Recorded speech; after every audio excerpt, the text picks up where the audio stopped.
जी से बोले भगवान मुझे पीड़ा नहीं है, मुझे बहुत सुख मिलता है। भगवान बोले तुमको पीड़ा नहीं, पर तुम्हारी पीड़ा हमको लगती है, इसलिए तुम मत आया करो। रामदास बोडाना बोले इससे बढ़िया तो मेरे प्राण चले जाएं, मैं आपको देखे बगैर नहीं रह सकता। अगली एकादशी पर आप मेरे सामने नहीं होंगे तो मेरे तो प्राण ही चले जाएंगे। भगवान बोले काम करें, बोले क्या?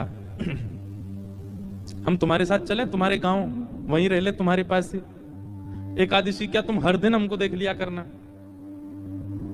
रामदास बोडाना घुटनों पर बैठ कर रोने लगे, बोले हे द्वारिकेश, ये कैसी आज्ञा कर रहे हैं आप, ये असंभव है। बहुत दीनहीन गरीब व्यक्ति हूं, मेरे घर में खप्पर भी नहीं है, कहां रखूंगा, कहां बैठाऊंगा, और ये तो आप बस बोल रहे हो ऐसी प्रेम बस, ये हो नहीं सकता। ठाकुर जी ने तुरंत अपनी पोटली दिखाई, बोले हमने पहले तैयारी कर रखी है, देखो अपनी पोटली बांध रखी है, इसमें सारी पीतांबरी धरी हमारी, मुकुट वुकुट ये सब टिपारा पारा सब धर के चल रहे हैं हम, बढ़िया द्वारिका में हमारी बहुत अच्छी व्यवस्था हो रखी है, सब ले चलेंगे, तुमको कुछ नहीं करना पड़ेगा, इसी से हमारा श्रृंगार कर दिया करना। रामदास जी बोले आप सच बोल रहे हैं क्या? ठाकुर जी बोले हम सच बोल रहे हैं, हम चलें तुम्हारे साथ, वहीं रहेंगे तुम्हारे पास ही, रोज देख लिया करना। रामदास जी बोले फिर द्वारिका का क्या होगा? ठाकुर जी बोले हम जहां बैठ जाएं द्वारिका वही है। और रही बात, जब एक साथ हम 5 रूप धारण, हजारों रूप धारण कर सकते हैं तो 2 रूप भी धारण कर लेंगे। आज तक तुमने एकादशी जिस रूप को देख करके की है वो रूप तुम्हारे पास रहेगा, यहां एक दूसरा व्यवस्थित हो जाएगा। रामदास जी को पूरी तरह यह विश्वास हो गया कि ठाकुर जी मजाक नहीं कर रहे, ये सच बोल रहे हैं, ये चलेंगे मेरे संग। नियम का फल ये मिलता है। देखो, एक नियम को जब व्यक्ति तत्परता से करता है तो ठाकुर जी ऐसा देते हैं उसको। कई लोग कह देते हैं एकादशी पर भूखे रहने से भगवान को कोई इससे थोड़ी प्रसन्न होंगे भगवान। ठाकुर जी प्रसन्न नहीं होते हैं, पर आपकी तत्परता ठाकुर जी देखते हैं। आजकल बच्चे ऑफिस जाते हैं, ऑफिस का टाइम क्या 9 बजे, और कोई आवे 9:30, कोई आवे कोई आवे 9:45। अब उसको सब लोग, जो टाइम पे आने वाला बच्चा उसकी सब मजाक उड़ाते हैं, बोले तू भी क्या पागल है, 9 ही बजे आ जाता है बिल्कुल। अरे सैलरी ले रहे हैं, मेहनत करनी है, ठीक है, टाइमली, ठीक है, थोड़ा आधा पौना घंटा ऊपर नीचे चलेगा, लेकिन वो बालक कहता नहीं, ये मेरी तत्परता, मैं 9 बजे ही आऊंगा। और वो 9 बजे आने वाला बालक कभी ना कभी उसका जो बॉस होता है ना, वो खुश होकर के कुछ तो उसको देता है, उसको थोड़ा अपग्रेड कर देता है। सिंसियरिटी आपके कार्य के प्रति आपका स्वामी देखता है। ऐसी भक्ति में भी सिंसियर होना बहुत जरूरी है। होता उससे कोई ठाकुर जी बहुत प्रसन्न नहीं, पर हाँ ठाकुर जी दृष्टि तो रखते हैं। परिक्रमा लगा रहा है, कैसे लगा रहा है, एकादशी कर रहा है, कर कैसे रहा है, तिलक स्वरूप करता है, उस समय क्या उच्चारण करता है, मंदिर जाता है, प्रसाद कैसे पाता है, दर्शन कैसे करता है, इन सबके प्रति जो आपकी सिंसियरिटी वो ठाकुर जी देखते हैं। रामदास को ठाकुर जी बोले अब तो तुम जाओ, अगली बार बैलगाड़ी लेके आना। कैसे लेके जाओगे हमको? बैलगाड़ी में तुम्हारी में चलेंगे। रामदास जी चले गए, बैलगाड़ी ढूंढी, कहीं बैलगाड़ी नहीं मिली, बूढ़े बूढ़े बैल मिले, छोटी सी टूटी फूटी सी बैलगाड़ी मिली। रामदास जी बैलगाड़ी लेके द्वारिका आ गए। द्वारिका आए, आज सब लोग बोले क्यों रे भाई रामदास, अब तो तुम बैलगाड़ी में आने लग गए। रामदास जी बोले अब वयोवृद्ध हो गए ना, तो अब चला हो नहीं पाता तो बैलगाड़ी से आए। बोले बहुत अच्छा। रामदास जी आए, प्रसाद आदि गोमती सागर में स्नान किया, प्रसाद पाके रात में कीर्तन करने लगे। सब चले गए, रामदास जी कीर्तन कर रहे थे। अचानक से एक कपाट खुला ठाकुर जी का। अभी तक तो ठाकुर जी चिंतन में बात कर रहे थे रामदास से, पर रामदास जी ने नेत्र खोल करके देखा तो स्वयं द्वारिकाधीश अपनी एक भुजा में तो पोटली उठा रखी है और एक भुजा से किवाड़ खोल रहे हैं और 2 भुजाओं से बढ़िया संग चक्र आदि सब समेट रखे हैं। ठाकुर जी ने मुकुट उकुट सब भर रखे हैं। और रामदास बोले कहां तेरी बैलगाड़ी, जल्दी बता चलें। जैसे कोई भागता है घर छोड़ के, ऐसे ठाकुर जी भाग रहे थे।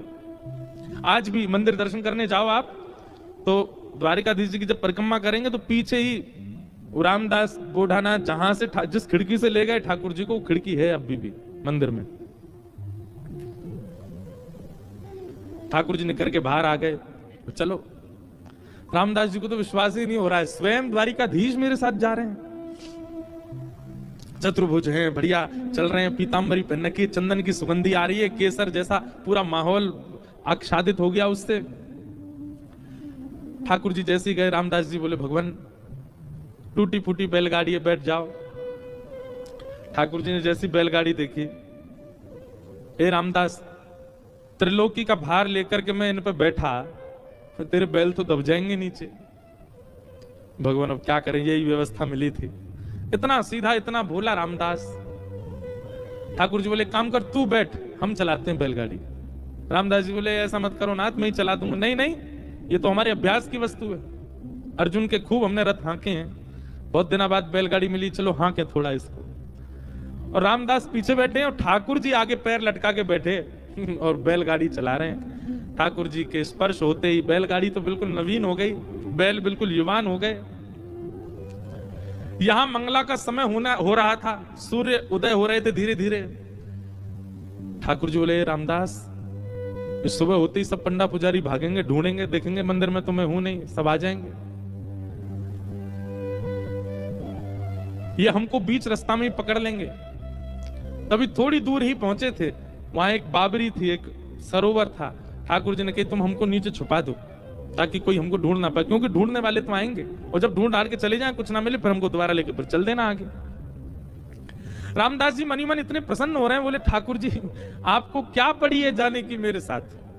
अरे मैं तो मना कर चुका हूं 5 बार कि ठाकुर जी आप यहीं रह लो, पर नहीं, उन्हीं की इच्छा है जाने की। जब मन ऐसा भटकता है ना ठाकुर जी में, तब ठाकुर जी ऐसा करते हैं। आपके मना करने पे भी चल देंगे आपके साथ। हमारे लाल जी, गिरधर लाल जी,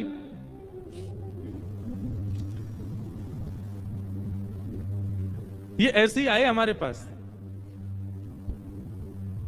जब प्राप्त हुए थे ना, तो एक बार मैंने तो, अब बोलने में अटपटा लगता है, पर एक बार मैंने तो यही कहा कि मुझे तो श्रृंगार आता नहीं, मुझे सेवा आती नहीं, कैसे करूंगा, कैसे संभालूंगा, कैसे इनकी नथ बेसर धराऊंगा, कैसे इनके नेत्र श्रृंगार, कैसे मुकुट पाक कैसे बनाऊंगा। ये अभी जो ये स्वरूप दिखा आपको, दिखा उसमें, ये साल में एक बार हमारे गिरधर लाल जी जगन्नाथ जी बनते हैं, ये तब का स्वरूप है। रथ यात्रा वाले समय पर ठाकुर जी को जगन्नाथ, और जो वैसे रूप है वो वाला भी दिखाओ जो सामान्य है। सामान्य सबने देखे ही हैं, श्रीनाथ जी के रूप में हमारे लाल जी हैं, और नेक्स्ट से छोटे से, पर ये आए स्वयं, और ये स्वयं ही आते हैं, आप नहीं लेते हैं।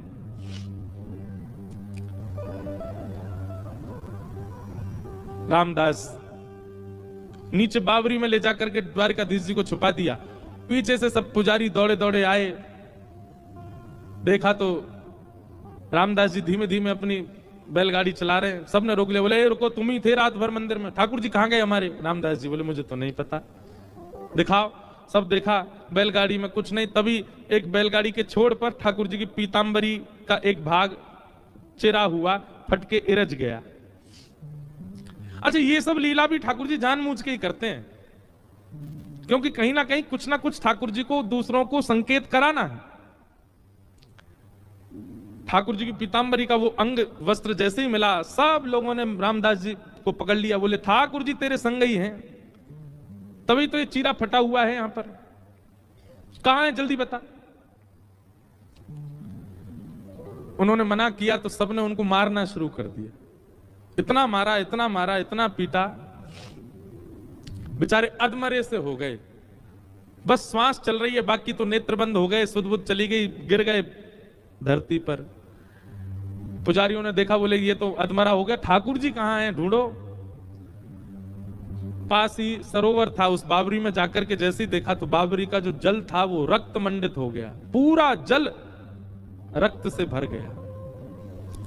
देख करके सब लोग घबरा गए, सारे ब्राह्मण बोले ये जल इसका कैसे हो गया, ये जल आ कहां से, ये रक्त आ कहां से रहा है। दौड़ करके जाके देखा तो एक जगह ठाकुर जी विराजमान थे, और जहां जहां रामदास जी को डंडे मारे गए, वहां वहां श्री द्वारिकाधीश जी के श्री अंग पर भी डंडे के निशान, और हर स्थान से रक्त निकल रहा था।